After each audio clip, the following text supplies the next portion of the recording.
করব, আওয়ামী লীগের প্রশ্নে ভাওতাবাজি বন্ধ করে আপনাদের অবস্থান পরিষ্কার করুন।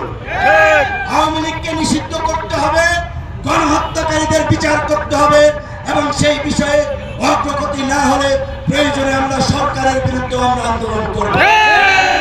এবং একই সাথে আজকে আমরা দেখতে পাচ্ছি সরকারি অফিস আদালত প্রশাসনের মধ্যে একটা নতুন দলবাজির প্রবণতা শুরু হয়েছে। আগে ছিল আওয়ামী লীগ, এখন আবার অন্য দুই একটি দল কিংবা বিশেষ ব্যক্তিদেরকে খুশি করে তারা এলাকায় প্রশাসন চালাতে যাচ্ছে।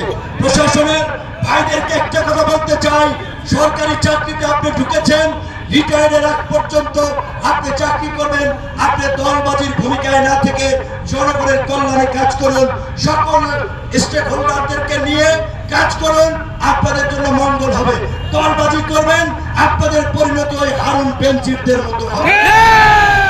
একই সাথে আজকে যেহেতু নির্বাচিত সরকার নাই, স্থানীয় সরকার প্রতিনিধি নাই, সরকারের সামাজিক সুরক্ষা কার্যক্রম, উন্নয়ন কর্মকাণ্ডগুলো এই যে সরকারি আমলাদের মাধ্যমে হচ্ছে, সরকারি আমলারা কিন্তু এখন আবার দুর্নীতির উৎসবে মেতেছে।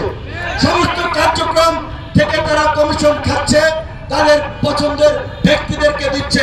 তাই আমরা অন্তর্বর্তীকালীন সরকার সহ দুদককে বলবো, দুর্নীতি লুটপাটের বিরুদ্ধে আপনারা শক্ত অভিযান পরিচালনা করুন। একই সাথে সারা বাংলাদেশে গণ অধিকার পরিষদ